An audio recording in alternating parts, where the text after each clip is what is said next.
Welcome back to Super at 60. I apologize for being a little MIA. I hear from you all the time how you'd like to see more of my videos.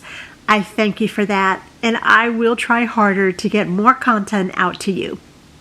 Lou and I have been enjoying our retirement so very much. It's been over 2 years now, and we have never been happier. My secret to a happy retirement is simple. I give thanks to God every single morning that He allows us to wake up together, happy, healthy, and strong. Lou is usually up a bit before I am, so the smell of coffee puts me immediately in a very good state of gratitude. Of course, as we age, we don't know what each day will bring. So we make the most of every single day we have together. Really, it's not the big stuff. It's the very small things we do, like picking up farm fresh eggs from Farmer Will, or getting up early on a Saturday morning to hit the local farmer's market and stroll past all the interesting vendors. I have a favorite lady that I enjoy visiting. She owns a beautiful flower farm and sells the most lovely fresh flowers. I picked this small bunch up. I just love the beautiful soft colors. I arrange them nicely and sit them somewhere where I can admire them all week. My own garden is coming along nicely. I'll be picking flowers very soon and making my own arrangements. I love flowers. When we are out driving around, sometimes I just looking out the window and I see all kinds of wildflowers along the roads just growing there so peacefully, so beautifully. Pink ones, yellow, orange, red, blue. I don't even know the names of most of them. But one of these days, I feel like I'd like to just drive around with a shovel in the back of the car and a couple boxes and just go dig up some of those beautiful wildflowers and plant them in my own yard.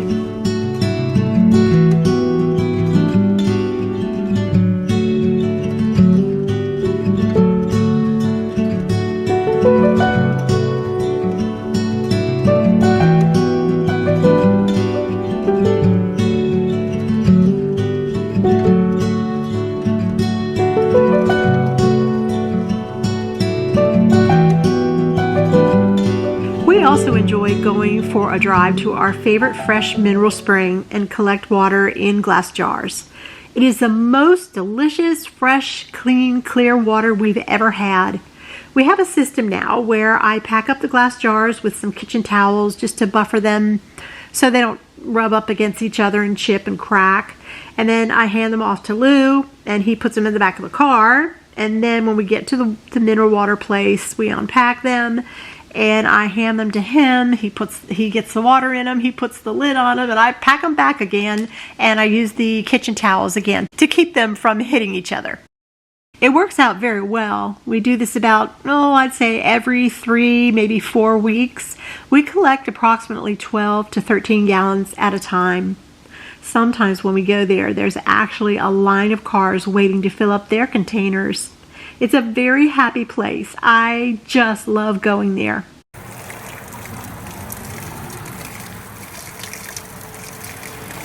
We have had the water tested several times over the last year, and it is spot on. It is fresh, it is clear, it is clean, and there are no chemicals or no chlorine in it. It is just wonderful, wonderful water. There's always someone taking care of it too. I've always noticed that. Like someone will come there with a weed eater and make sure that the grass is cut and taken care of, or they make sure that the path is nice and clear so people can get to it, and it's very well taken care of. But just by the community, not the the public system or anything, the government system, but just the people who use it just take such good care of it, and it's been there since 1938. This is something we could never do where we lived before. We are always searching for new adventures here, living in the country life.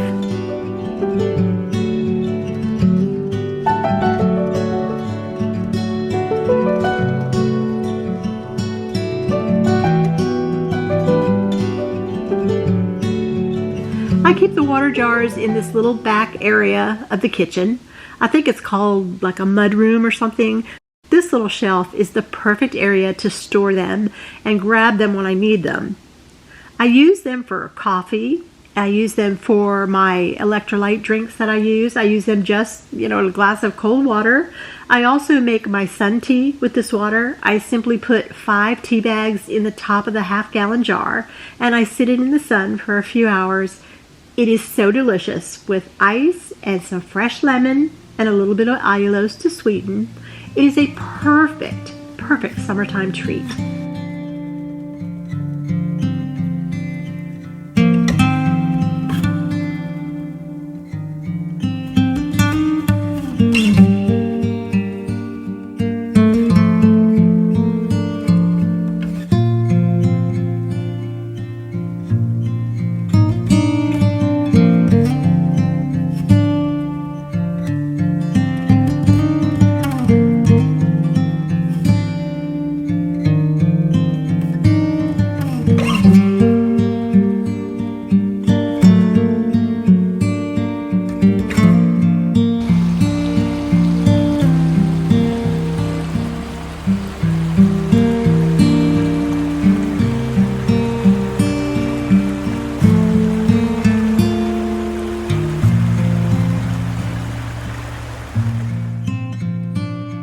We don't eat out very often, Lou and I, but there's a few steak places around our area that we do enjoy.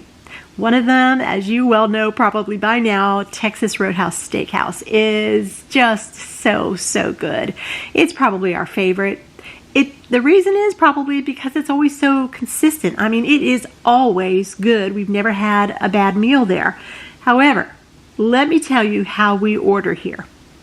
A salad with ranch on the side, so we can put on as much or as little as we want. We say no croutons and no tomatoes. Now, those are both high in carbs. Tomatoes, they're a little bit higher in carbs than I want. However, on this night, they did forget to take the tomatoes off, so we did it ourselves. No big deal. We say no to the rolls, but we do opt for a bag of peanuts. That's always good. For the meat, we get a 6-ounce sirloin medium, and we get a little bit of broccoli with that. Now, listen carefully here, because if you like this restaurant, you may want to start ordering this way. This is the way we order our steak. We ask them, grill it over the fire only, no flat iron. That's because when they put the steak on the flat iron after it's been on the grill, they pour, and I've seen them do this. You can see the grill right there when you're standing in line. I see them. They pour seed oils, fake butter, all over it, and then they take out this big can and they sprinkle it with their seasonings. I've checked. Their seasonings are filled with sugar. We found a way around it to make this meal as healthy as we can.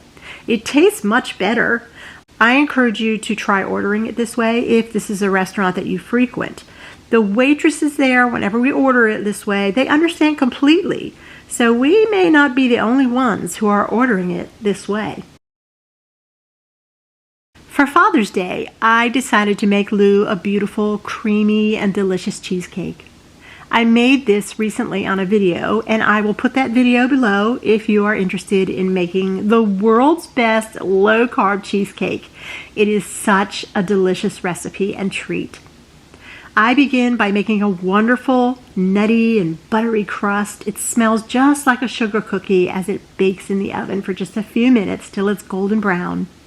I let it cool for about 15 minutes, and then I pour in my creamy, luxurious filling. Cream cheese, sour cream, farm fresh eggs, vanilla. All these things make a company-worthy treat anytime. Bake it till there's a lightly golden ring around the rim, and it should be jiggly like Jell-O in the middle. Allow it to cool completely, and then wrap it and refrigerate it in the pan overnight. You can serve it up with a side of fresh berries like strawberries, blueberries, blackberries, raspberries, or a combination of all those, and a little bit of homemade whipped cream if you like. But just all by itself is the perfect treat for when you need something a little sweet and creamy without raising your blood sugar or destroy all your hard work getting healthy. I don't make sweets very often, but this particular recipe has been requested many times. I know you will love it.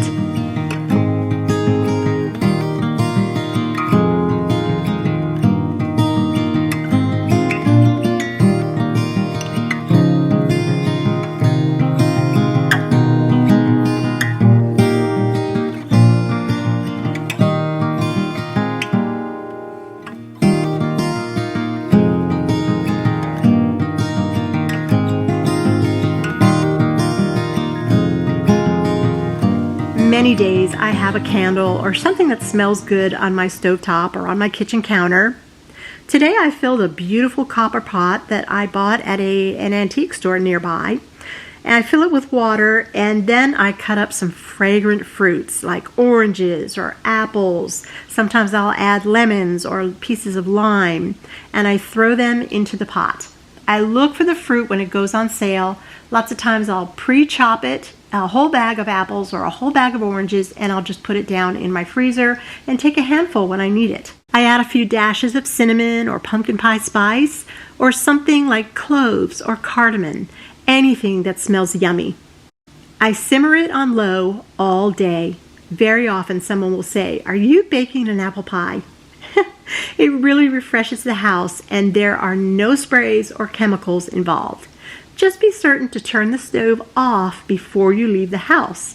When Lou and I leave the house, one of us always says, "Candle on, stove on, potpourri on." Hey, we just want to be safe, and I want you to be safe too.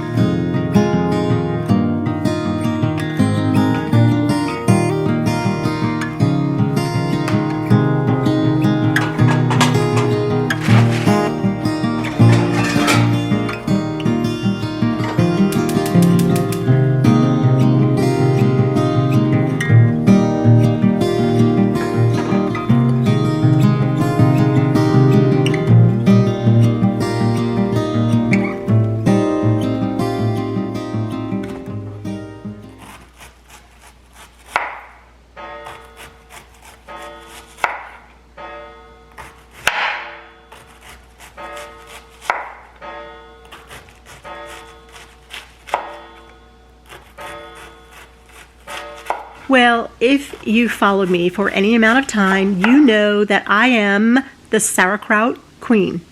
I love making it and I love eating it. It's so good cold right out of the fridge.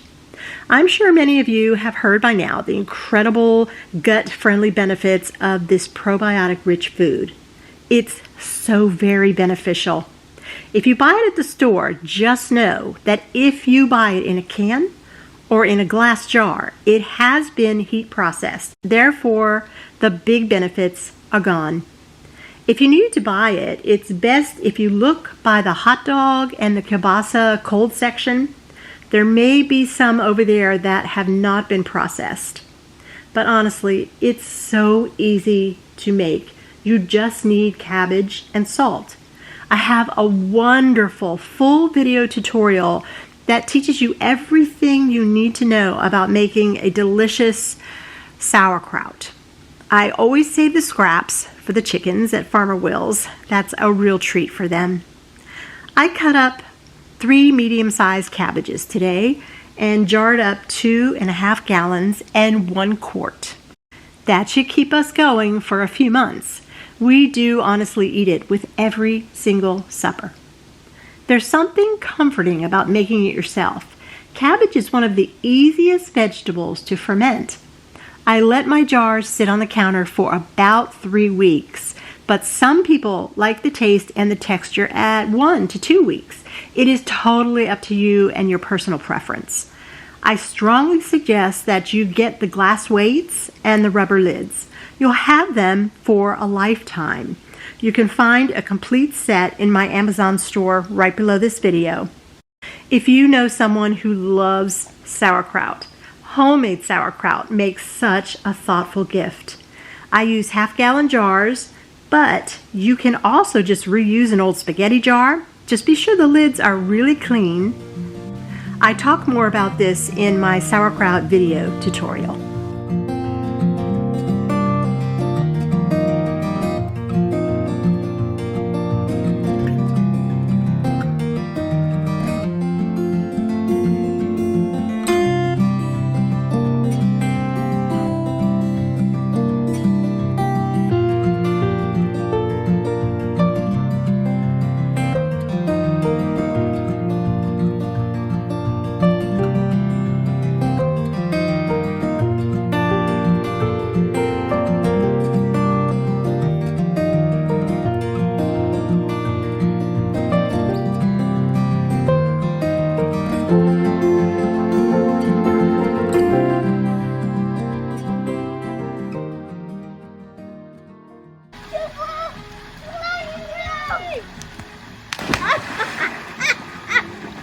That was so cute. I love it. That was a good one.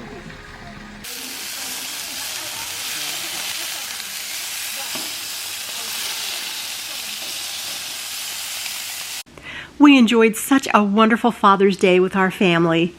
On the grill, I cooked up some fabulous filet mignons, some hot dogs, and I threw on some beautiful herbed shrimp.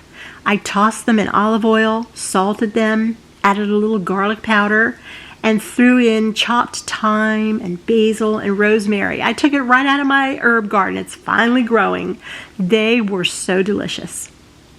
I also made a huge baked macaroni and cheese for the children and some broccoli as well. It was a wonderful time together. We played in the pool most of the day and just enjoyed being together. Show Lord's followers all about them. You ready for simple suppers? Yeah. Yeah. Okay, here we go. All right, Micah, show us what we got. What do we got here for dinner? I don't know what it is. You don't know. All right, we got filet mignon, hot dogs, peaches, a boatload of shrimp, herb shrimp, a homemade mac and cheese. Look at that thing. Oh my goodness, yes. Broccoli. Which spot is yours? One of those two plates right over there. Okay. This one? It can be whatever one you like the best. I want this one. You want that one? Then that's the one that's for you, okay? We're going to load it up with food. Okay, broccoli and hot dogs. I don't like broccoli and hot dogs. Micah. That was perfect. No, it's not Thanks for joining me on Super at 60 today. I hope you'll press the like button and subscribe to my channel and follow us here. I'm headed to bed with a hot cup of peppermint tea. I'll see you next time. Bye now, and Lord bless.